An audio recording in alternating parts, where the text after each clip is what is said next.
Yes, people. Welcome to another edition of the ManDem United podcast on the Sarcasm City TV YouTube, brought to you by myself, Flawless Mr. Take Note. And like I start each and every show on the channel, love to everybody who is supporting Sarcasm City TV in whatever capacity. It's much appreciated and it does not go unnoticed. So big up to everybody who be supporting however they are. So like I always state, whether you're watching live and you're in the comments, whether you're watching the shows live and you have it on in the background, whether you listen via the audio platforms, whether you watch the shows back after the lives, all much appreciated. And I notice everything. So large up everybody who be supporting. Hope everyone's good. Obviously, we don't know what's going on in regards to COVID, lockdown, no lockdown. So I hope everybody's good. I hope everyone's family and friends and everyone around them is safe, etc., etc. So I hope everyone's doing good. Everyone's looking forward to the new year as well. It has been a crazy year. I've enjoyed it. I can't lie, I've enjoyed it. There'll probably be a ManDem United on Thursday, so this won't be the last ManDem United of the year, but I've thoroughly enjoyed doing this show. Obviously, in particular, with Ollie leaving and Ralph coming in, but we're going to get to all of that. Make sure you get all your comments and questions in, but please keep them Manchester United related, because for those that haven't seen the ManDem United podcast before, is a podcast dedicated to all things Manchester United, people. And as you can see from the title, Manchester United season so far. So I'm just going to discuss that season. Obviously, it's been a bit derailed because of the postponements, but we're still going to run through it. Obviously, the manager's changing. I'll run through the majority of the players who've been playing all the way from goalkeeper to strikers, answer any questions you lot have, and we'll just discuss Manchester United as a whole. But before we get to that, please make sure you hit the like button on the video. Please make sure you hit the like button on the video, share it across all the socials, and subscribe to the channel Sarcasm City TV. Road to 4K, people. Road to 4K. And in the new year, you'll probably get most of the content in here. Probably going to switch most of the content from the Twitch over to the YouTube, and then on the Twitch, you've probably got the gaming and the Sarcasm City Sports Q&A members editions, but I haven't fully decided yet. Large up to Nippin says hello. He says big up. He says City and Liverpool dominance is actually annoying. Flawless, I bet you find the City pool dominance more annoying than me. Absolutely, because it's two of the teams I dislike the most. I think that's 1 and 3. Yeah, it's probably 1 and 3. Liverpool 1, City being number 3, and Arsenal being second.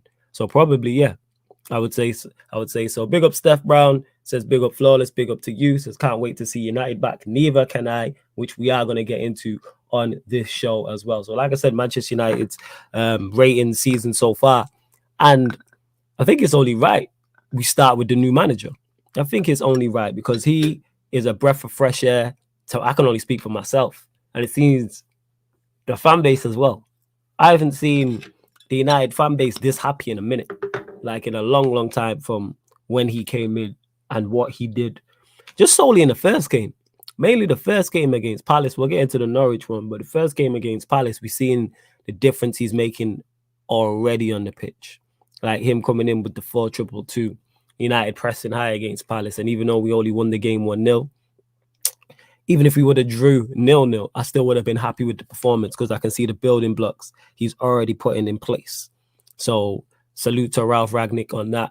And secondly, even the Norwich game where the performance wasn't as good, nowhere near the level we expected it to be. However, what I like is he made decisions and then afterwards came out and explained them. And whether I agree or disagree, not only did he explain the decision, not only did he state why he did, he explained it, which is what I like because it made sense. It was footballing reasoning, but I don't think he should have took off Sancho personally. However, he turned around and said we needed to match their physicality. Do I agree with that? No. But does that make sense? Yeah, absolutely. And hey, like I've stated from when Ralph has landed, back the manager. I'm backing him 110% in Ralph. I trust. Shout out to Eddie Double R Mafia in the building. So I'm fully backing whatever Ralph Rangnick wants to do. So I have no complaints with the manager on the pitch, with the performances, even though the Norwich performance wasn't good. How he talks after games, how he talks in press conferences in general, how he spoke about even small things like Paul Pogba's injury that got swept under the rug, where he stated, when players are injured, they're going to stay here. I don't want them going off. That's how it should be. With Martial reportedly wanting to leave, he said, I haven't heard from the player or the agent. I don't deal with that publicly. Like, I think it was Coach Camps who said it. Ralph Rangnick is coming into Manchester United and not seeing it as some dream job, which is excellent. He's seeing it as a job I'm here to do. He's not like Ollie, who feels like he's lucky to be here and oh my God, I can't believe I'm Manchester United manager. No, he's here to do a job, and I fucks with that. And that's what I like about Ralph Ragnick. He seems very much like a drill sergeant, similar to Pep's a drill sergeant, Tuchel's a drill sergeant, Klopp's a drill sergeant. All different because they're all different in styles, but they all have they all have clear instructions of what they want. And to me, that's the way to successfully manage. I do on Football Manager. When I used to play Football Manager, I was a drill sergeant. Like, you do this. All my right backs were this. All my full backs were this profile. All my centre backs were this profile. They all had the same attributes. I played the same system. All my strikers were good at the same things. I'm trying to play a set way, and I'm dumbing it down and using a funny analogy with me playing Football Manager to relate it to managers managing at the highest level with your Pep, your Klopp, your Tuchel, and now where Manchester United are trying to get to. And we are the biggest club in the country, so it's only right we have someone like that in charge. So I have no qualms with Ralph whatsoever. No qualms with him. He's been on job so far, and he's got 2 wins from 2 clean sheets. And I was really interested to see how he was going to set up at Brentford. I want to see how he reacts after poor performances. Does he drop players? Does he hold players accountable? I fully believe he does. Players were going to get dropped in that Brentford game. Absolutely. Now that's kind of changed it, but we don't know. We don't know where else we are. Do you expect a Norwich or tight performance on Monday? See, this is a good question. There's so many variables. I don't know. Like, number one, who's fit? Number one, like, that's the most. Number one, who's fit? 2 out of the players who are fit, who's recovering from COVID. Because COVID can take you out. Like, I think Pogba spoke on it. Other players have spoken on it. Like, you're not the same after it. If there's anyone in the chat who's had COVID themselves, or know people who's had COVID, because I know people who've had it and haven't been the same months after. And they're just doing regular jobs. So never mind trying to compete physically at the highest level and the highest intensity. Like, so that's how I'm looking at it. So who's available? Who's recovering from COVID?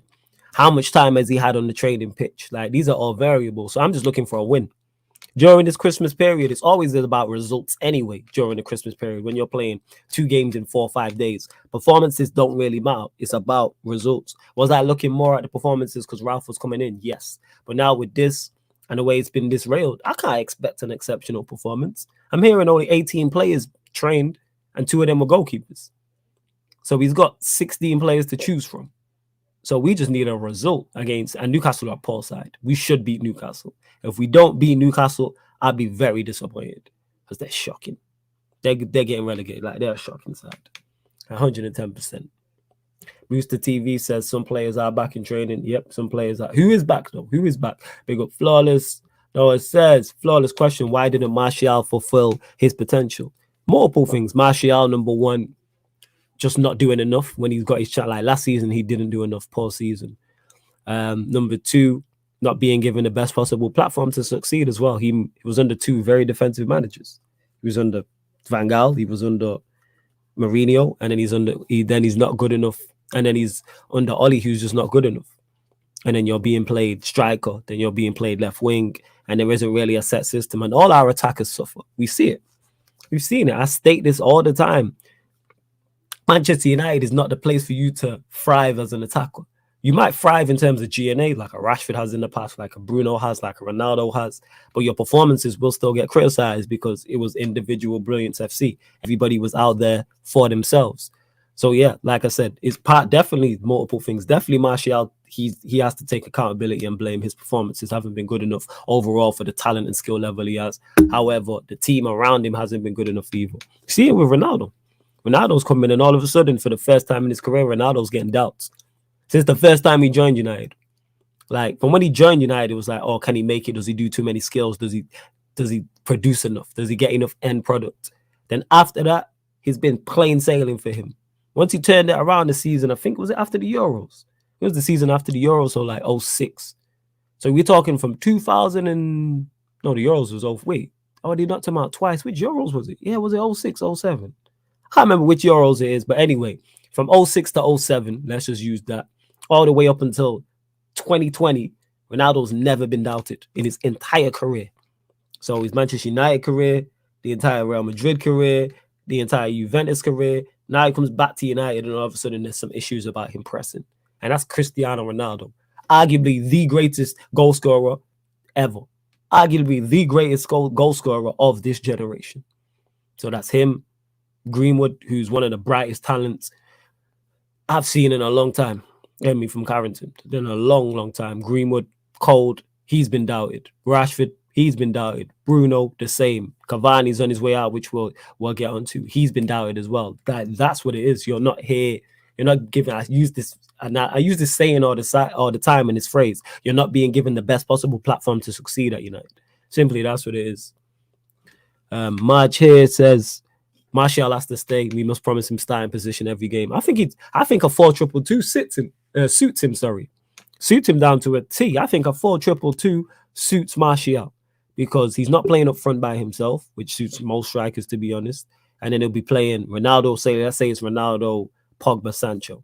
So you got 3 players in close proximity around you, and then you got the fullback going over as well, right? And you got a system in place. And if you look at it, Ronaldo's 37, 38. So he's going to be around max 1 more year. Cavani's going. Rashford's off the boil. It's literally just Greenwood. Like the door is open for you to challenge. But like I said before, I think his mind was already made up before Ralph came in. I'm just guessing. It's just a hunch. He was planning on leaving from as early as October. He was like, I'm out. He was like, why am I staying there? Let me get my moves. Let me go play football first and foremost. Let me go and enjoy playing my football. And let me get in that World Cup squad. I believe if the World Cup was not next summer, if I believe if the World Cup wasn't this summer coming and was the summer after, he wouldn't have done this. But simply, he's looking at it like, right, it's next year. I need to play now. I need to get into that because France have a legitimate chance of winning that World Cup. And he wants to be a part of that. And he's good enough and can be a part of that. So that's what I think it is. His mind was already made up. Could Ralph change his mind? Yes. I think a Ronaldo Martial link up works. They're the perfect foil for each other for me. Like that is, you could argue that is our best. No, I don't even think it is. I think that's our best front two. Ronaldo a shooter, Martial a creator. It's a mix. And then if you put Pogba and Sancho behind that, then you got even more creators. So I'm with the 100, I'm with it 100%. But we'll see. We'll see. But where was I at? You lot continue to get your questions in as well. Where was I at? Oh, yes, I was talking about Ralph. Yes, so it's interesting to see how he does and what he's got to choose from. But again, we can't judge him properly because he's got one arm tied behind his back fighting this fight. Because you got players out, 18 players and training only. Like, how are you going to get your message and get your philosophy and your ideas across, depending on who's fit or not? That could be it could be a main 16.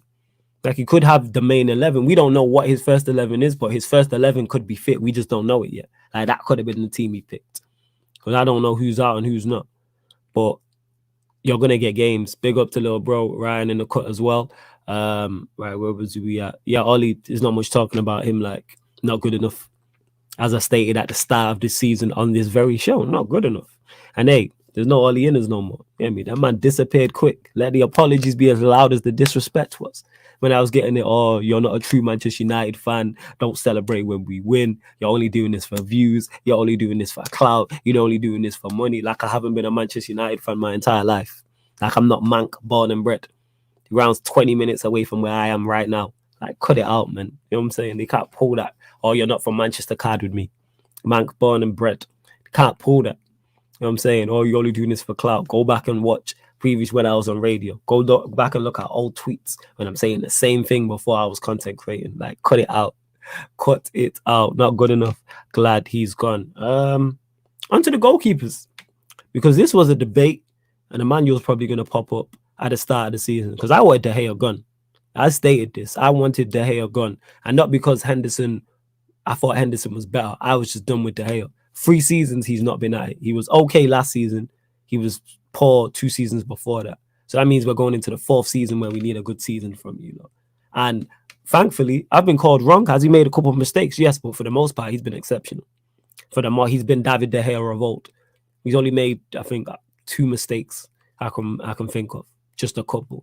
And he's made some world-class saves. The Wolves one sticks out. I can't remember who the Wolves player was, but there's no way he should save that. Like, ridiculous. So it's good to see the hero of old, and I'm glad to be wrong on that. Will that form continue, though? I'm not sure. I don't know, but I hope so. But with the defense, now he's doing less work, which is good. And he played well against Norwich as well towards the end. So we did big up One Rovers vlogs every time. So that's what I'm looking at. Henderson, supposedly he wants to leave. Reportedly, Henderson wants out. It makes sense. Is he good enough to play number one elsewhere? He's done it before, so of course he wants to do it again. Maybe he goes back to Sheffield United. Maybe somebody else looks at him. I don't know who in the Premier League, to my knowledge, if there's anybody that needs a goalkeeper. Someone in the chat, let me know. But no Premier League teams I can think of need a goalkeeper. So maybe it's a championship thing. But then again, who takes his wages? Who takes his wages? Like, that's the problem he has. But that's an idiotic problem that Manchester United started. That's on us.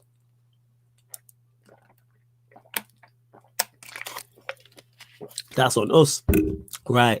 On to, I'm trying to think. Yeah, Tom Heaton's barely played. And Henderson, yeah, he's barely played either. So I can't really judge him and say he's been poor this season. Right backs. Again, fullbacks was another position. Thames Baller says Newcastle, I guess. Is he better than Krul, though? Like, legit. All jokes aside, is he better than Krul? I don't think Newcastle need a goalkeeper. And don't get me wrong, Newcastle are an awful side. Awful side. But I don't think they need a goalkeeper. And they get the likes up. Likes are way too low. Get the likes up, mods. Please get everybody liking and subscribing. There's over 20 of you lot in it. I'm only just over double figure likes. Get the likes all the way up. Going all the way up. Yes, get the likes all the way up. There we go. Abdallah says, do you reckon that Man United legends, cool praise? Who's the Newcastle goalkeeper then? I'm tripping. Who's the Newcastle goalkeeper?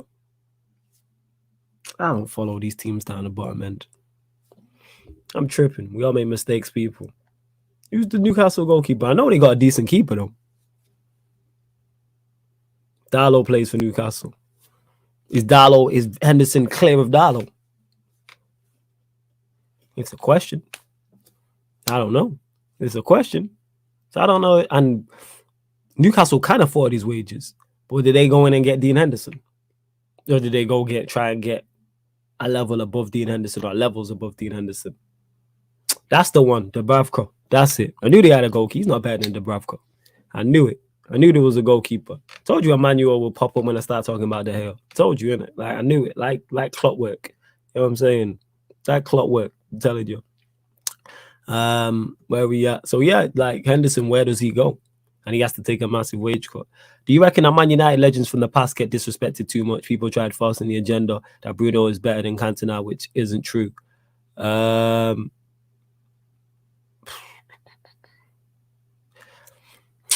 Depends who you. Yeah. I know, Emmanuel. I'm joking. It's just funny because I was just talking about the hair in it, and I literally said before you landed, Emmanuel's gonna show up. And then there you go. We talking about goalkeepers. Just after I finish talking about the hair, you pop up. But big up to Emmanuel every time. It depends who you're with things like this, Abdallah. It depends who you're talking to. Because if you look at social media, crazy. One, because you got younger people on there, and I'm not one of those like, oh, I'm an older head, I know more than you. Because there's knowledgeable people. There's people who are younger than me who are more knowledgeable than me about football in general. Like no doubt about it. You know what I'm saying? Like when I talk to like Ryan S, for instance, his knowledge of football is ridiculous. Like his understanding of the game for his age is absolutely ridiculous. So it's not that. But what I don't like is people talking about players they never seen. Don't tell me about something you never seen. I'm not talking to you, Abdallah. I'm just saying in general. That's like me trying to talk to my pops about Brian McClare or Brian Robson, who I seen like the back end of their careers, but he's seen it for the entirety. That's like me trying to tell my uncle about it. Like, be like, yo, I was there. Like, how are you? So when people try to tell me about a Cantona or try to tell me about a Dennis Irwin or a Gary Neville, and you're 20 years old, like, how are you telling me about this? Like, you 20 years old, you don't remember the treble. You wasn't born. You know what I'm saying? If you 20 years old, you 7, 8 when we're winning in 08 and winning 3 Premier Leagues back to back. You still remember it, because I remember like when I'm 7, 8, 9, 10. I remember, but I don't go in depth. You know what I'm saying? I talk to people who are older than me and then deal with that. So that's where that comes from. People just not knowing. And rather people say they don't know. Like I just got the Newcastle goalkeeper wrong.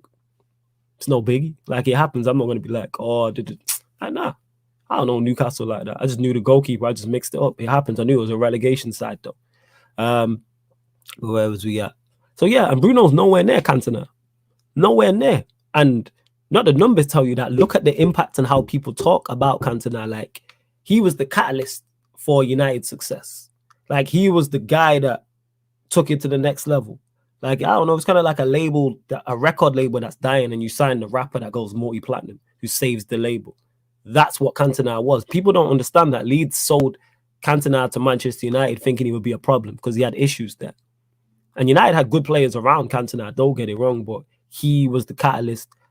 And United won what? I think it was 5 league titles in his 6 years here. And the one time we didn't win the league title is when he's banned for kicking the fan at Palace. You know what I'm saying? Like, legit, that's what it is. And Brian says, fuck how people talk, just watch them both, bruv. That's in it. No. But that's it too, though. Like, because you're not going to get footage of Cantona like that. Because there isn't full games like that are out there, to my knowledge, that people are watching. People ain't watching full games from 94, 95, 95, 96, 97, 98. You know what I'm saying? Like, I remember these things vaguely. And I'm older than a lot of people that are talking. So, yeah. And again, a lot of it just wants people. A lot of it just a lot of people just want Manchester United to be successful as well, which I understand. So they overgas their players. I get it. I'm biased towards Manchester United players because I'm a Manchester United fan. So I understand that part. But yeah, Bruno to Cantona is ridiculous when Bruno's not doing anything. Bruno's not done nothing whatsoever, like, compared to Cantona. Like, people like big him up and be like, oh, he's the talisman, he's the leader. He's led us to this. What's he led us to? Because people will criticize Pogba, but Pogba's led us to and helped Manchester United win trophies. Major trophies, no, but helped us win trophies. People will criticize Martial, but Martial has helped Manchester United win trophies. So Bruno's this and he's that. What has he led us to? That's the question I'm asking. Now that sounds like I'm criticizing him when I actually rate Bruno. Well, because people overrate him. Somebody has to be the adult in the room and just bring it down. Yeah. I get what you're saying, Brian. If you're talking about just player for player, yes, I understand what you mean. Yeah, because you said I get that, but you don't need 4 games to see Cantona's way better. Just watch them both without. I understand that what you're saying, like player for player, yeah. But I'm just talking like even aside from player for player, I'm just talking impact. Like people really underestimate the impact Cantona had because they weren't there. Like, legit, that's what it is. That's why if you talk to most Manchester United fans, Cantona's always in their top 5. Like, Cantona, like, I didn't see, like, I was young, so I don't remember him like fully well, but I remember what he did. I remember all the time when we just win 1-0 and Cantona always seemed to score. I don't know how many 1-0 is like he scored the winners in, but it's crazy. I always remember the goal against Liverpool in the FA Cup because that was one of them. It's one of the memorable goals. Like, for instance, when the Euros is on and they always show Gascoigne's goal against Scotland, it's always like that. Like, that Cantona goal is like that. Like, that's one of my early memories is that goal. And the finish was ridiculous as well. Like, there's no way he should generate that power with the way the body is. Yeah. It's hard to understand impact, and this is why I talk to people who are older than me. I talk to the generation above. What else we got?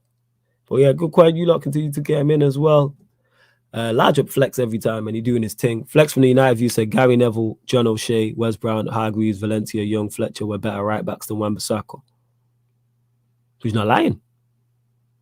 He's not lying. Like, Gary Neville, quality right back. John O'Shea, not only was he a great utility, he was just a great utility, man. Yo, he did legendary things, man. Man did the one thing I think all Manchester United fans dream of, or me anyway. And I know this is one of Gary Neville's dream. This guy scored a last-minute winner at Anfield in front of the Cop end. That is stuff dreams are made of.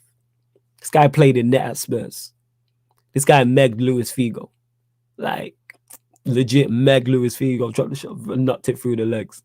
Wes Brown, people forget, was an integral part of that 08 side. You know what I'm saying? Injuries just ruined him. Owen Hargreaves, again, another very, very important piece in that 08 side.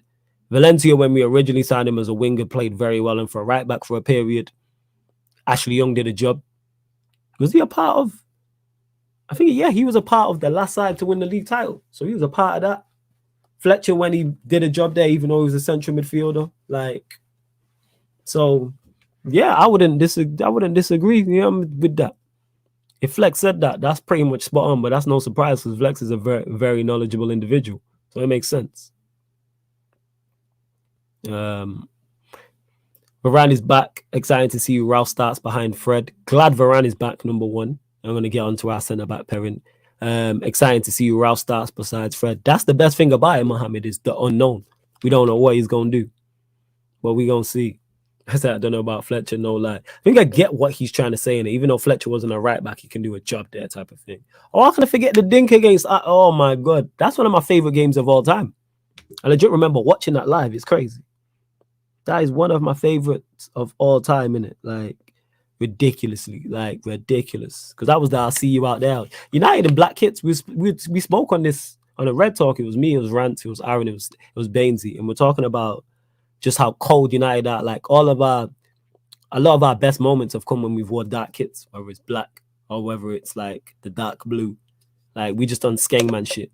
Like, even we're talking about Cantona, when Cantona kicked that fan black kit.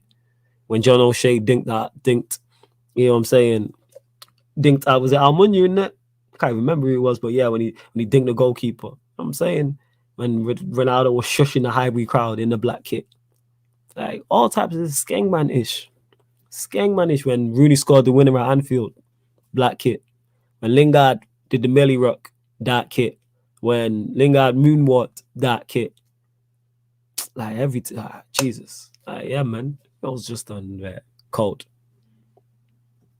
Ashley Young was criminally underrated. He was techie and could strike a ball with both. Winger Ashley Young, absolutely. Absolutely. Winger Ashley Young, absolutely. Absolutely. Big up the United way in the cup. But where was I at? Speaking of fullbacks, anyway, because that's where I was going to get on to.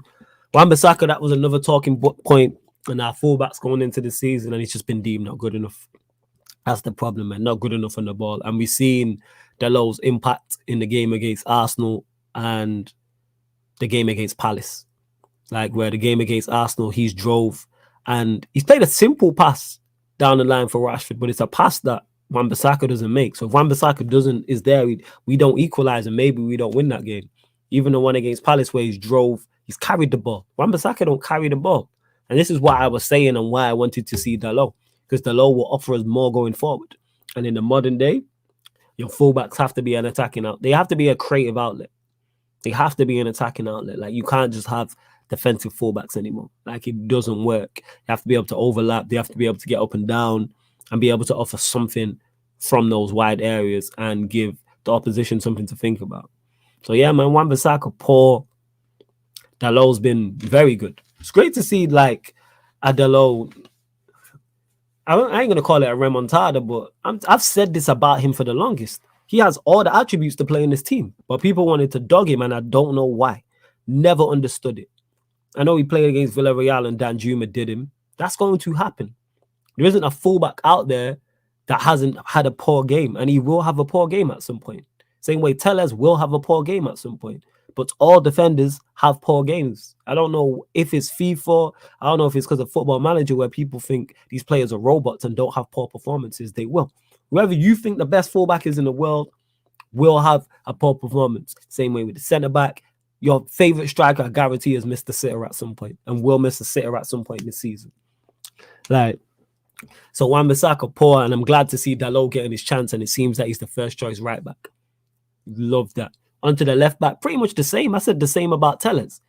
Great cross, great delivery. He should be playing. He gives the opposition something to worry about. You don't have to worry about Shaw. Even when Shaw played against young boys, and I'm hearing Ralph's telling him, get up the line. I think Aaron stated, like, people could hear him shouting, like, yo, overlap, get up the line. And it sounds a lot like Mourinho. It was my mind, his body.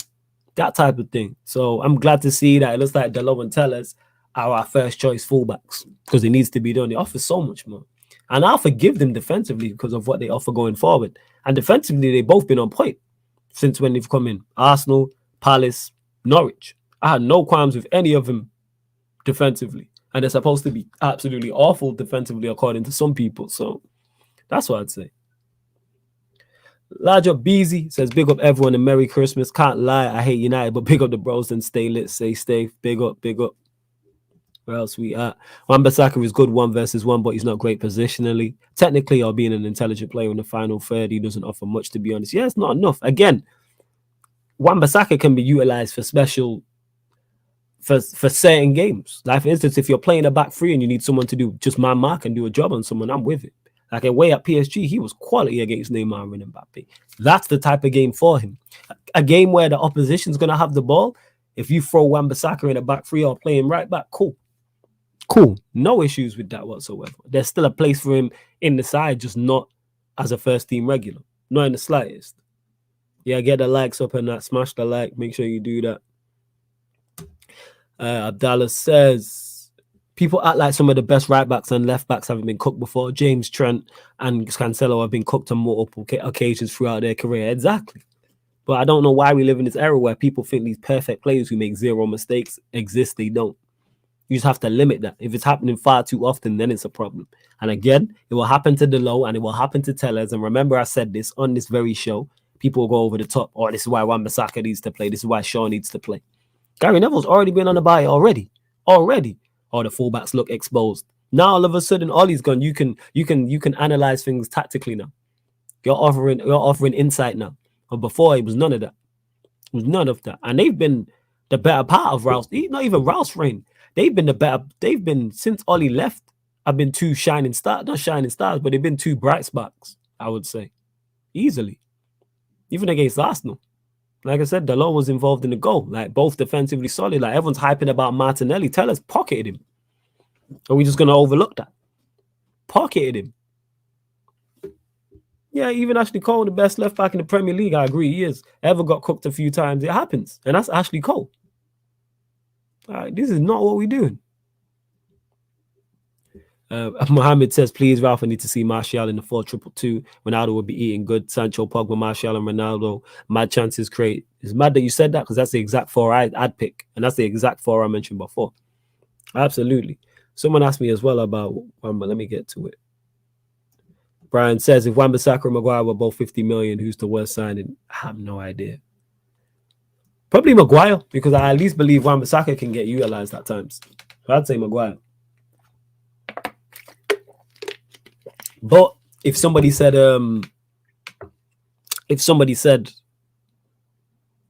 Maguire, I wouldn't. I mean, if someone said Wan-Bissaka, I wouldn't argue them down. Not in the slightest. Not in the slightest. Onto that, we'll go into the centre backs. Obviously, Varane's coming. Gassed about that signing.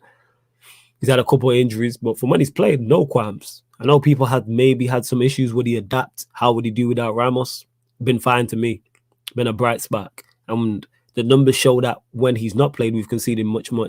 We've conceded so many more goals than when he's not playing. And I want to see him next to Baye. You know what I'm saying? Now, Flawless, we're not doing this. Ashley Cole is the best left back ever. The only man who can chat to him is Carlos and Marcelo. Yeah, I said he's the best left back in the Premier League, but he's not better than Maldini. He's not better than Maldini. Like, nah, that's not what we're doing. Like, but Ashley Cole's right up there. Like, with Roberto Carlos, Marcelo, yes. I'd campaign if someone said, yo, Ashley Cole's best left back, like in recent, not even in recent times, in the past 30 years, I'd be like, yeah, cool. But he's not better than Maldini. Maldini played left back, fam. Trust me. Maldini played left back. He was mainly a centre back, but he played left back for a number of years. Go back and watch. Like when Nestor and Stan was there, he's playing left back. I'm telling you. Cold. He's not better than Maldini. Yep. Brian said it. Maldini was world class in two positions. He's not better than Maldini, right? But outside of Maldini, he's the best defender I've ever seen. Yes, Ashley Cole is up there as a left back. Yeah. Where else we at? But yeah, Brian says Varane's been as expected world class. Yeah, I had no qualms with him settling in. I knew he'd be fine. I've seen Thiago Silva come over here and be fine. I expected Varane to follow suit, even though he's in a worse predicament than Thiago Silva, and he's followed suit. And I think under Ralph, we'll see the best out of him. And I really want to see him and Baye. I really, really, really want it. Do we get it? Probably not. But I think Baye can do the job that Ramos did at Real Madrid for Varane. And I'm not saying Baye is of the level of Ramos, but he's the same profile. Aggressive, proactive, sometimes reckless. and Varane could just be the cool, calm, and collected one next to him. So I like to see a Bailly who, when he's played, been a fan of. Minus the own goal against City, been good. Like I have no complaints about Bailly. I've said this. He's our best centre back. Before Varane got here, he's just injury prone. That's the problem. Onto Lindelof, who I'm not a fan of, has been good. Has been good. Like, I have no not many complaints with Lindelof whatsoever. He's been solid. Like he's been 6, 7 out of 10 probably the entire season for most games. There isn't many times where I'm like, yeah, Lindelof was at fault for that. A couple moments, but he's gonna do that because he hides a little bit. But for the most part, Lindelof, no qualms. He shouldn't be starting though. See out there. He needs to be back up, shouldn't be starting. Absolutely not. Onto Maguire has been awful. Been our worst centre back. He has been awful. Awful, awful, awful. Like, I've tried to defend Maguire at times, but it's like there's no defending that. He's just been awful. Absolutely everything. Dreadful. Like, just everything. Just how many mistakes he's making. Why he's playing through injuries, I don't know, but that's on him, that's on the manager, that's on the physio team as well. But yeah, Maguire not good enough. I'm trying to think, is there anyone I've missed out? I've gone through all the fullbacks, right backs, left backs, centre backs, to my knowledge. Can't think of anyone else. All right. Sorry, people. Big ass show on there. Brian says Lindelof low-key one of the best passers at the club. I have no problem with his ball playing ability. When he clips the ball long, he's done it 3 or 4 times this season. Like 100%. He's done it 3 or 4 times this season where I have no issue whatsoever with his ball playing ability and his technical ability. My problem with Lindelof is his defending. However, he has been better this season. 110%, he has been better this season. So no qualms about that with Lindelof. But like I said, that is all the defense. Continue to get your questions in. Hit the like button as well, you lot. Hit the like button. I hit the light. Like, he's not cold. We ain't doing this. Lewis is about to pop up talking about VL Hive. Like, this ain't it. You know what I'm saying? That ain't it. Martial is being linked with a loan move to Sevilla. Gary Palace and Steve Bruce were better centre-backs than Harry Maguire. Yeah, of course. Bruce and Palace are club legends. Right, 100%. Bruce and Palace did the bits for Manchester United. They were mainstays. They're one of them centre-back pairings that you remember. Like a Johnson and a Stam. Like a Rio and a Vidic.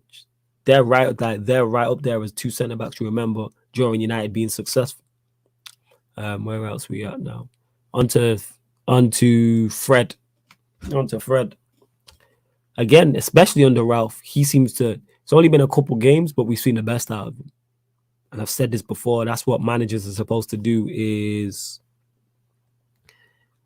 cover up a player's deficiencies and play to his strengths. Don't play to a man's weaknesses. Play to his strengths. I say this all the time. There's no way Fred should be playing as a 6 and picking up the ball off the centre-backs. That is not his game.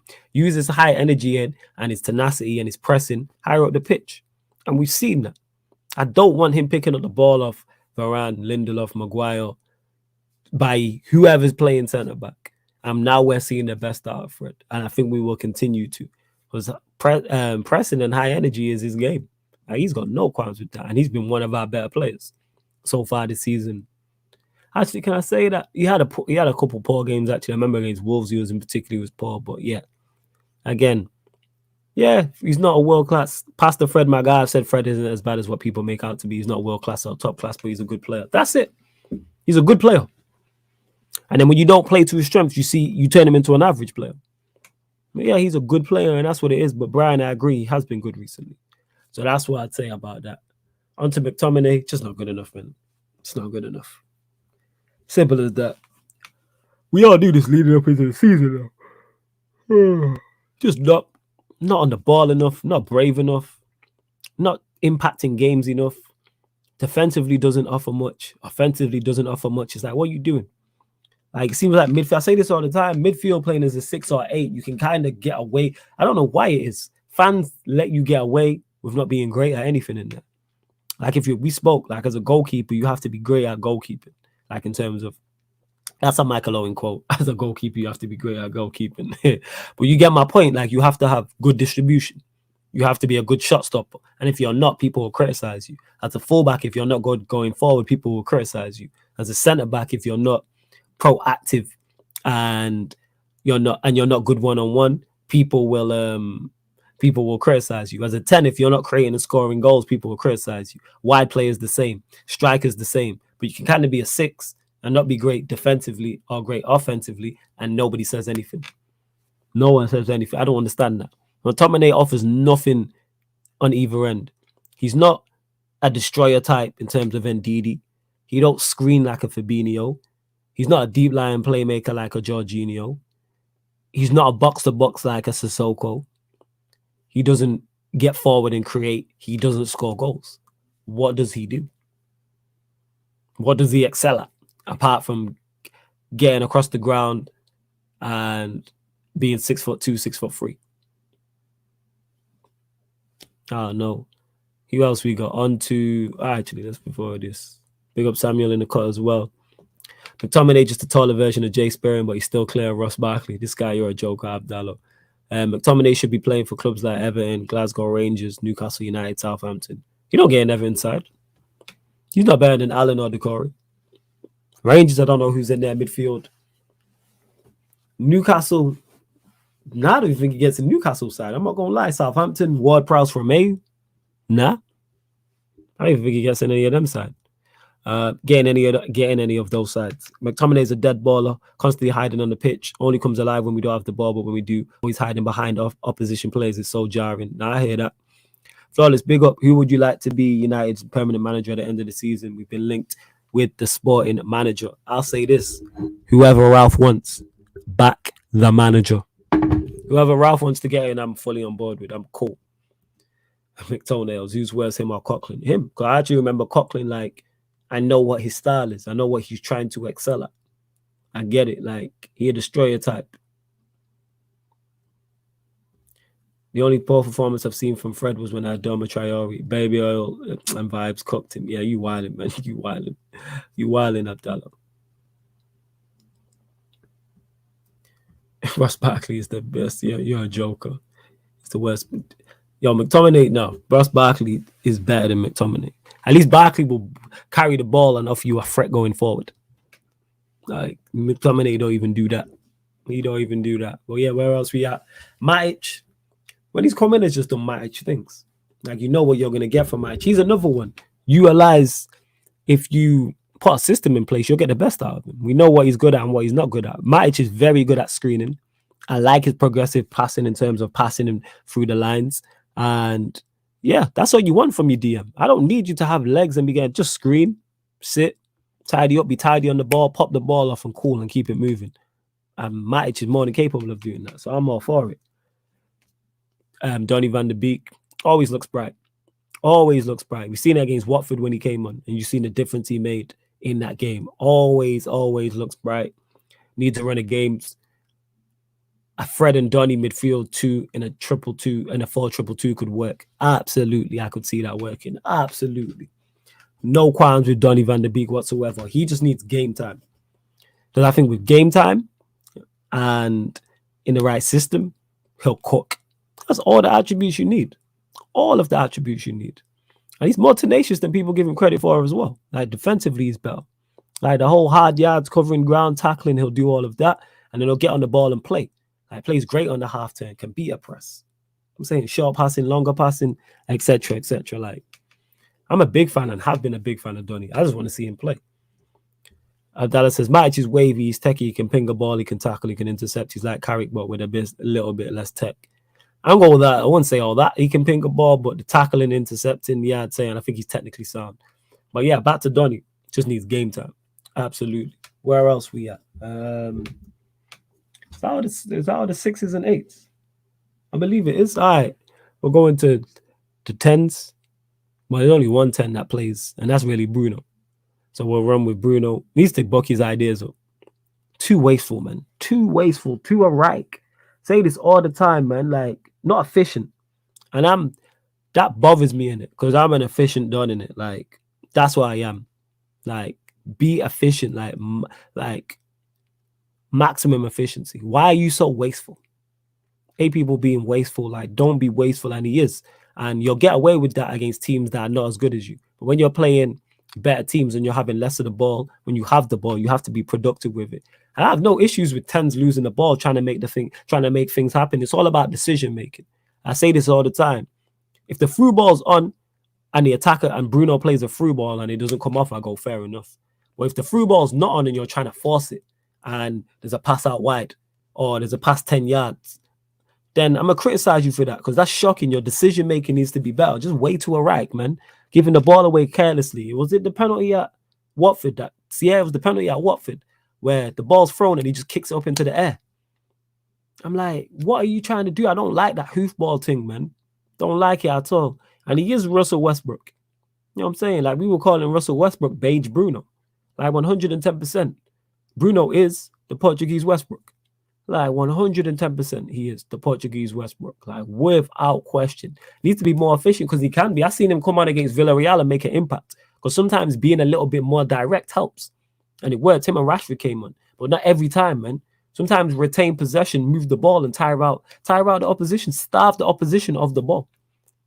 Make them get tired physically, so then mentally they slow down. And then it's easy to attack and create chances and score goals.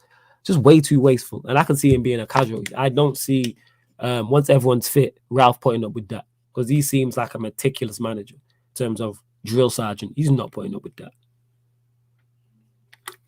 He's not putting up with that. Prime match was cold, by the way, EFAC. Cold. Who do you think's better, Pogba or Bruno? Pogba. I said Bruno's a shit Mason Mount. Nah, Mason Mount's a shit Bruno. Get it right. Bruno's IQ isn't that great, where he takes risk and that's how he gets output. Yeah, because he's just forcing it. Not every time, forcing it, man. Hella goals and assists, but your performances. When's the last time Bruno played well 2 games in a row for Manchester United? Like, legit, I'm asking a question. Like, when is the last time he played well? Like, let me run through Manchester United's fixtures. Like, when he started, so 2 games he started back to back where he's actually played well. Forget GNA, like, you're like, you know what, Bruno had a good game today. Don't play well, and that's not the way to be successful. Because I'm looking here now. So, shit, was our last game Palace? Mad. So, we played against Palace. Wasn't good. Oh, no, it was Norwich our last game, sorry. So, Norwich was our last game. Just checking lineups. Played against Norwich. Didn't play well. Young boys he didn't play against. Played against Palace. Didn't play well. Got taken off. Played against Arsenal. Even though he scored the goal, didn't play well. So that's 3. That's his last 3 performances. Where else we at? Started against Chelsea. Didn't play well. Got hauled off. So the last 4 games, like, forget even all these rain. The last 4 games he's played, he hasn't played well in. And this is our talent. 4 poor performances, you know. Poor. Not good enough. Needs to do better and get better and be better, literally. Now on to Paul Pogba, obviously. I see him mentioned it there. He just needs to get fit. That's my biggest gripe with Paul Pogba is his fitness. He has fitness issues. He has fitness issues. And that's always my major problem with him. My always major problem. Major problems with him. Like, all of the time. And where was I at? But when he plays well. Obviously started off the season on fire.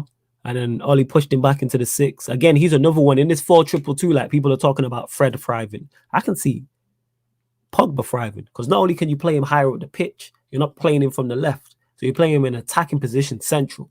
And he has very little defensive burden. He's got 2 DMs behind him. And he's got a 10 and 2 9s in front of him and a wide player.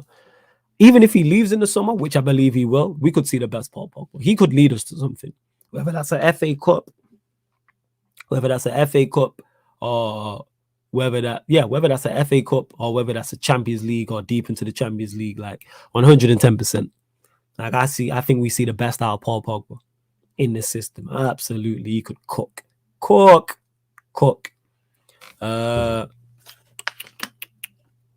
Samuel says, I'd like to see Ralph Ragnick start Alanga against Newcastle and drop Marcus, whose form hasn't been that great.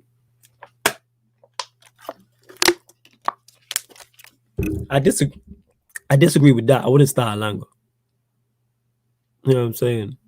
Flawless calling it a fitness issue, trying to be politically correct. We gotta keep it real. We bought back our own player injury prone for 80 million. He does seem injury prone. It's the same thing. Fitness issues, injury prone is the same difference. Emmanuel, like, is that not the same thing, or am I tripping? Well, yeah, he has, and that's a big problem because he always seems to. I don't think there's been a season where he stayed fit. I mean, where he hasn't been injured for like 2-3 months. Like niggling injuries is cool, like you're out for 2 weeks, 3 weeks, a month. Always seems 2.5 months, 3 months with Pogba all the time. Like, how long's he been out for? Someone in the chat let us know. But yeah, back to what Samuel said. I would drop Rashford absolutely, but I wouldn't play Alanga because I just think we have other options there. You got Martial there, you got Cavani there, you got Greenwood there, you got Donny van der Beek there, you got Diallo there. You got options, so that's why I wouldn't go with Alanga. But where was I at? Yeah, we're going to Jadon Sancho, another one of another one of the big signings in the summer. Struggled under Oli. Again, as I expected. I knew he was going to come in and Oli Tax was just going to hit him hefty as soon as he landed, and it did. And now Oli's left. We're seeing better performances out of him. He's been the brighter sparks. He's been one of the brighter players. Even when Manchester United played poorly, he's been the one that looked like making things happen. He was involved for 2 of the 3 goals against Arsenal, I believe. You know what I'm saying? I believe so. I think it was 2 out of 3 goals. Someone obviously scored the goal against Chelsea, when Jorginho with the brilliant assist. So I'm a big fan of Sancho, and we're just going to see the best out of him. And again, he's another 1-4-2-2 that suits down to a T because you don't have to hug the touchline. He can drift and has creative freedom. Sancho gonna cook. Where are we at? Emmanuel says fitness issues means he's being overplayed or doesn't have much sharpness, injury prone. He keeps getting recurring injuries. Yeah, I say fitness issues. Just to clarify, when I say fitness issues, I mean he's just not fit in it. That's when I say fitness issues. Big up to Unjust as Flawless, my guy. Big up on to who we missed. I've just talked about Sancho. Let's talk about. We're going to Rashford again, like in the Bruno category. Been shocking. I don't know what's going on with him. Been absolutely abysmal. I don't know what's going on with Rashford. You know what I'm saying?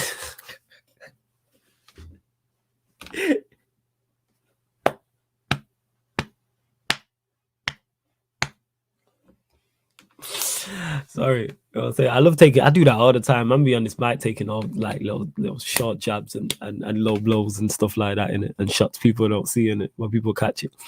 But yeah, onto Rashford. Like, I don't know what's gone wrong. I don't know. I'm trying to figure it out because he doesn't look like Rashford of old. And when I say that, I'm talking about, I've said this many a time, and people will be sick of me saying this. But the biggest criticism of Rashford always was his footballing IQ is not good. He's not making the right decisions. But he was having impact in games. Like, I remember Rashford playing, whether he played 10 out of 10 or 1 out of 10. I remember him having impact. In these games where he's playing, I don't remember him. Like, he's been a non-factor. He's been like McTominay. And I don't know what's going on. Like, he's not even getting the ball, dribbling that man and running down that blind alleys, or shooting when he should be passing, or passing when he should be shooting, or being offside all of the time, and things of that nature. Even though I know there was one game where he was offside a lot, but other than that, I don't remember him like making runs and not getting the ball, or throwing his arms in the air, or calling Maguire a fucking knob, or anything like that. I don't remember him doing much in any of these games. And that's a worry. I'm like, I don't know. People have said injuries, whether people are like he's fit. I don't know. Like, people saying he's fit now, so he shouldn't be an issue. I don't know what's going on with him. But I don't remember him doing anything. Yeah, but the thing is, Abdallah, he's not even kicking it. You're saying Rashford can't dribble.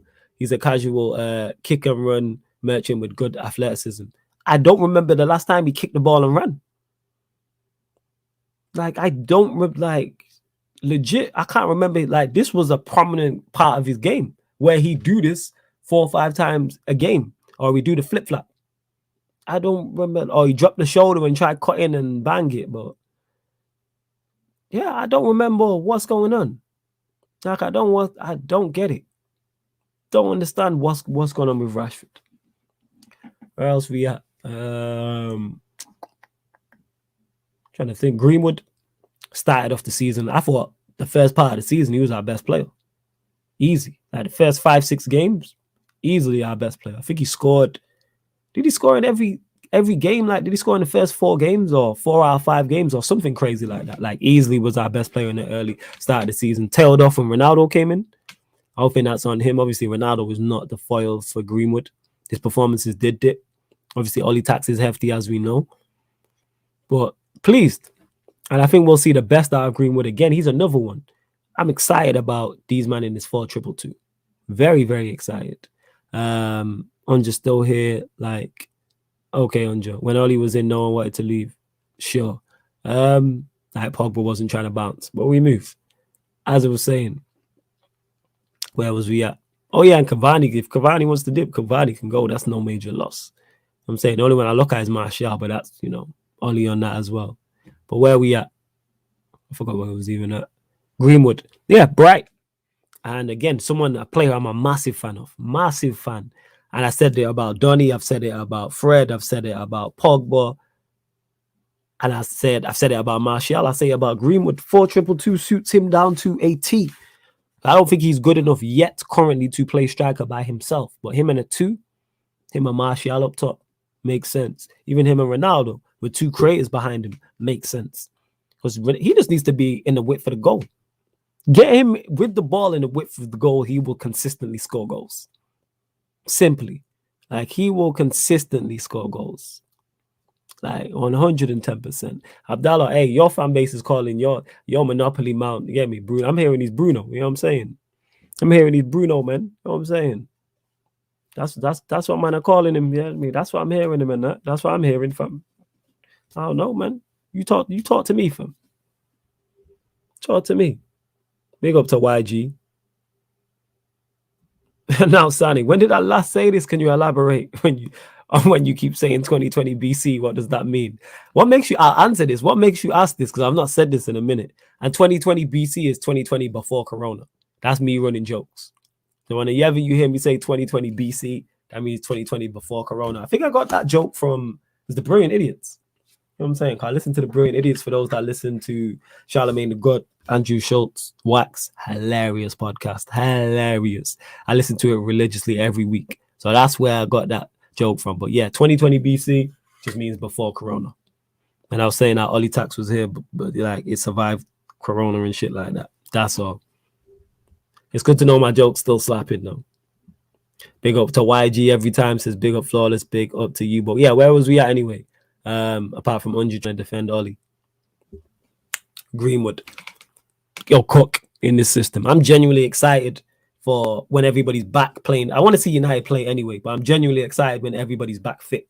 You know what I'm saying? And he's got his system in place, and he's actually got 2-3 months time when he's got his message across like fully, and he's had time to work with players. Because in the Christmas period, you're only on the training ground 2-3 days, whereas when it's a week in between games and you got 4 or 5 days, that's what I'm waiting for.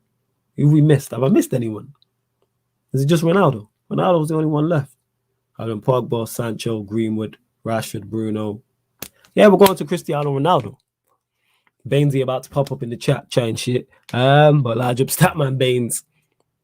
Ronaldo doing Ronaldo things. Not shocked me in the slightest that he's scoring goals, and he's scoring goals at important moments. I think most of the goals he scored are either the first goal in the game to take the lead, equalize, or the winner. Like, ridiculous, just typical Cristiano Ronaldo. Like, I don't need to wax lyrical about how good Cristiano Ronaldo is. Again, the reason why I didn't want him, because there was no plan for him. And that wasn't a shot at Cristiano Ronaldo. That was more of a shot at the manager and the board and the lack of preparation. And this is why I didn't want Ronaldo to come in. Now he's here. Okay. Now he's here. Okay. I'm like, we got to deal with what we have. Again, 4-2-2 suits him down to a T. He's another one. Because then he's not isolated. Ronaldo needs players and bodies around him. He's not Ronaldo of like 2016. Like, he's not that Ronaldo anymore. And again, with Dalot and Tellez crossing the ball into him, quality. So I'm all for it. And it'd be interested to see how he utilizes him. Because he got dropped, obviously, for the Chelsea game, but that was Carrick. That made sense. There is certain games where Ronaldo won't play. I'm saying. That's what it is. Like, is what it is.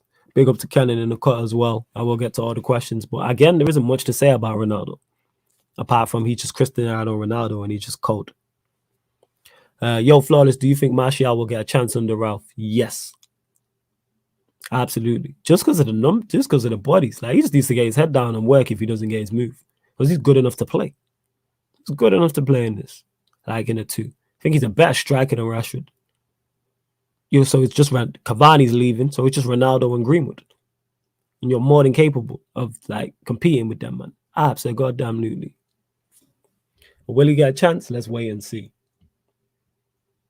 And like I said in it, large up under in it, still out here. Look like your man Professor I is going to undo some of the great work Ollie did to build a world-class squad.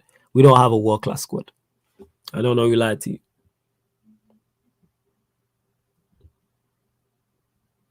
Where else we at? And now Sane says, I watched the old stream yesterday because I was bored at college and you said it. Yeah, man, big up, man. Appreciate it. All right, Abdallah, we're not doing no Mason Mount prop. Big up to Kenton says, yo, Flawless touching in, bro. Can't wait to see the team play again. It feels like a month. I've missed it too. I'm not going to lie. I have missed it too. Absolutely. Flawless, when you was at school, how many PE lessons did you have? Can't remember. Yeah, man, Martial over Anelka. Let's go. Pogba 1 season got us 3 trophies. 2 season got us 2. 3rd season became 6, but he was our top scorer and assister for the 4th season. He got us 3rd. 5th season got us the 2nd. Now this season top assister. So how's he a flop? Just because of just because of the level we expect him to be at and the talent level he has. I'm a massive fan of Pogba. Has he underachieved at Manchester United? Absolutely. Has he been given the best possible platform to succeed at Manchester United? Absolutely not. So it's a mixture of things. And I think it is just time to dip. Is it? Yeah, probably not, Samuel. Probably not. Do you think we can copy Chelsea and win the Champions League? Absolutely. I think I've run through all the players. Yeah, I think I've run through all the players there. Absolutely, we can. Will we? I'm not saying we will, no. But again, because of the manager we now have, because of the attacking players we have, we can beat anybody over 2 legs. Nobody wanted to draw us over 2 legs.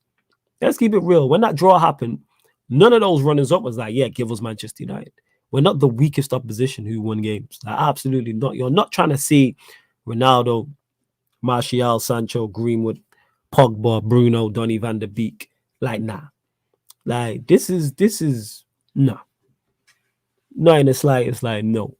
You're not trying to see us. Again, against the 3 other English clubs in the Champions League, Real Madrid and Bayern Munich, those 5 are all they're all bigger favorites to win the competition than us. They're all favorites against us if we play them over 2 legs or in a final. However, could Manchester United knock out Chelsea, Liverpool, Manchester City, Bayern Munich or Real Madrid over 2 legs? Yes. It's not out of this world. I go into them games with confidence, even though those sides are the favorites. So I wouldn't sit on here with a Liverpool fan and say we're the favorites, or a City fan or a Chelsea fan or Bayern Munich or Real Madrid and say, yeah, we're the favorites. We're going to knock you out. We have a chance, though. We have a puncher's chance. We can KO anybody. We are, in essence, I put it in boxing terms, Deontay Wilder. We are Deontay Wilder. He is not the best boxer, but we have a knockout punch that can just put you to sleep. We can put a tie to bed instantly. Say Ronaldo and Sancho both show up. Show's over. Shows anyone. Both them man playing, say, 9 out of 10. And then you supplement that, say, with a Greenwood playing a 7 out of 10 and a Bruno playing a 7 out of 10. It's a wrap. Like, you're not going through in that tie. Like, that's just too much attacking quality playing too well. And this is why I didn't want PSG, because PSG, I like that too. Again, they have attacking players, even though they're not the best team. They're Deontay Wilder. They have a knockout punch. They have 3 players who, if they turn up, show's over. And you add Di Maria into that mix, that's 4. You add Verratti into that mix, that's 5. You add Hakimi into that mix, that's 6. You add Mendes into that mix, that's 7. Like, they have players that, even though they're not the best team, they're not most cohesive unit. That's why I ain't trying to see PSG. But again, so we can we win the Champions League? Yes. Flawless fraud Brazilian never seen at United. Can't even think. Flawless, be honest. Will you be happy with our transfers becoming more sustainable? We are United. We need big boys. Unja, when am I not honest? I'm totally honest. I don't lie to you lot. I think that's why you lot are here. You're here for like facts, because you know I'm not the most knowledgeable and I get things wrong. But one thing I am is completely honest with everything. I answer any question. Will you be happy with our transfers becoming more sustainable? What do you mean by that? Elaborate. I'll answer the question, but I don't understand what you mean. We are United. We need big boys. You're talking about in terms of big names. I just want a plan. That's all I want with transfers. So we sign somebody and it's like, that's why we're signing such and such. It's a profile. I just want there to be a long-term plan with transfers. Flawless, could you knock out any team in the Champions League? Man United could knock out any team in the Champions League apart from Liverpool and Bayern, in my opinion. Them two teams in Europe are different. See, I disagree with that. I think we could knock out Liverpool and Bayern. Are we favourites? No. I would favour them. And that's me saying that as a Manchester United fan. But could we do it? Absolutely. We're capable. We're definitely capable. 100%. Where else we Flawless, is it Kleberson? Maybe there's possible as well. Probably had another Brazilian I forgot about too. Probably. Right, we are going to close out the show, so get your final few questions in, people. Get your final few questions in before we close out the show. But I'm looking forward to it. But yeah, I get onto that. I mentioned it because the question was asked about the Champions League. But I'm just looking for Manchester United to go deep into that competition. And when I say deep, quarterfinals minimum. We should beat Atletico Madrid. Absolutely. If we don't beat Atletico Madrid, I'm going to be disappointed. 110%, I'm going to be disappointed if we don't beat Atletico Madrid.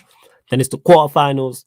Then it's a favorable draw. Put it this way. If we beat Atletico Madrid and then draw the winner of the Juventus-Villarreal tie, or if there's a surprise, if there's a shock defeat in there and we draw that team, so whether that's Liverpool go out, City, Chelsea, Real Madrid, not Real Madrid because PSG are tough, or Bayern Munich go out and we draw one of them, then we're in the semi-final. Then it's Final Four, and this is me dreaming, but that's what I'm hoping for. In an ideal world for me, we get through against Atletico Madrid, draw the winner of Juventus Villarreal, or say Leo beat Chelsea, or Sporting beat City, for example, one of them, then you're in the semi-final. Then you're 3 games away. And we have players who can win us 3 matches against anybody. Just saying. I'd be excited for that. Even if we went out in the semi-final, I'd be like, all right, that will stand the players in good stead for if we get there next season. Like, we've experienced this before. We've been here before. All right, this is good. There's no substitute for experience. No substitute for it whatsoever. And that pressure of being in a Champions League quarterfinal or a Champions League semi-final, and one mistake sees you out, one moment of magic gets you through type of thing. Hope you didn't hear my belly rumble. I need to go get some food. Flawless, who do you reckon is going to be in the semi-finals this year, the Champions League? Depends on the draw, fam. Depends on the draw. Because normally, because they draw the quarters and the semis together. Well, they did that last year. So it's on the draw. Because when I've looked at it, the only one I have an upset in is probably PSG, Real Madrid, where I got PSG going through. Like, that's literally it. I look at Manchester United and the 5 teams I've just named, that's 6. And then Juventus, Villarreal, I'm unsure on. So we'll see. I'm looking forward to it, though. Genuinely excited. United can do something. Thoughts on Henderson forcing a move in January? Makes sense. He wants to play. I mentioned this earlier. He wants to play and he's good enough to play. Yeah, so it makes sense. Makes perfect sense. How else we at? Unja says transfers in terms of not buying the older, more expensive players for younger unknowns. All depends. Like if a Varane comes available, who's an older, more expensive player, you sign him because we need a centre back and it fits. Whereas maybe depends. Yeah, man, it's all different. Yeah, it's on a case-by-case basis. PSG are not going through. They've got Dagba and Kimpembe at the back. I wouldn't be so sure. I got PSG. For the sole reason, the second leg is at the Bernabeu. Messi's going to have a massive point to prove. Neymar's going to have a massive point to prove. Di Maria's going to have a massive point to prove. Ramos is going to have a massive... I can see all them man going Super Saiyan. Mbappe, who could be going there, has a massive point to prove. What better way to like show I'm the guy to knock them out on their own patch? Legit. That's why I got PSG. That's why I have PSG. But we gonna find out. I'm looking forward to both watch-alongs. I hope they don't turn into one-legged ties.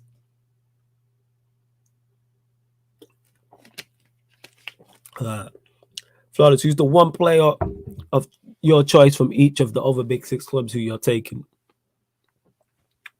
Manchester City, I'm taking... Who would I take from City? That's a good question. Who the hell would I take from Manchester City? I'm trying to think. Probably Diaz. I think he's the perfect foil for Varane. So I'll go with Diaz for Manchester City. Liverpool, Fabinho. Easy. Chelsea.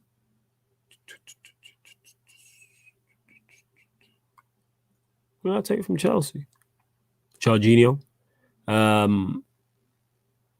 What would I take? Nah. Wait. Do I go with Kante? Kante or Jorginho? I can't decide. I'll have to have further thought on that. Who else is that? Spurs. What would I take from Spurs? What the hell would I take from Spurs? Yeah, I have to have a think about Spurs. Arsenal. Just no one I take. There's no one that sticks out at Arsenal. That's it, innit? So it's the two North London clubs I haven't picked from. I have to have a think about Tottenham, but Arsenal, no one stands out. Do you think Maguire will get cut out? Probably, eventually, if he continues to not perform, yeah. Not Reece James. Nah, not Reece James. I was just thinking for what we need. We need midfielders, isn't it? That's why I went with Jorginho or Kante. That's why I went with Fabinho. I was going to go with Rodri from City, but I was like, I'd rather take Diaz. I'll go with. But yeah, Arsenal, no one stands out. And then Spurs, man, like, we don't need a Son. Don't need a Kane. And Ndombele, I rate. Højbjerg, I rate. Probably Højbjerg. Probably Højbjerg from Spurs, to be honest. I wouldn't take Smith Rowe. Nah. Can keep Smith Rowe. I'm good. I'm blessed on that.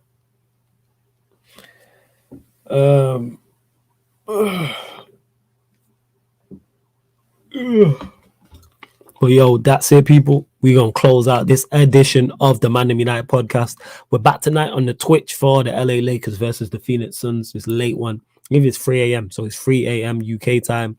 But you can go over to the Twitch. The link for the Twitch is underneath in the description, people. It is Sarcasm City TV. You download the app for absolutely free. Sign up for absolutely free. And then once you have done that, you can watch and comment on the Twitch the same way you do on the YouTube. Check out the YouTube schedule. I have updated it all the way till Sunday. Just because it's Christmas does not mean you won't get content. You will get content Christmas Eve, Christmas Day, and Boxing Day, people. We do not stop. So check out the upcoming live stream schedule. If you want to help support the channel further as well, join the membership, people. The link for the membership is underneath in the description.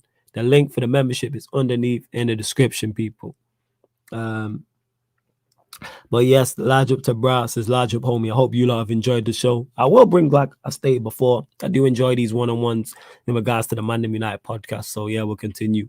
Don't forget, this show and all the other shows on the channel, apart from watch-alongs, are available on audio-only platforms. So if you want to listen while you're cooking, while you're cleaning, while you're driving, while you're at work, or you might just not want the YouTube or Twitch app open, just type in Sarcasm City TV on SoundCloud, Spotify, or iTunes, or wherever you listen to audio-only podcast, and it will pop up. Well, large up to everyone who has locked in.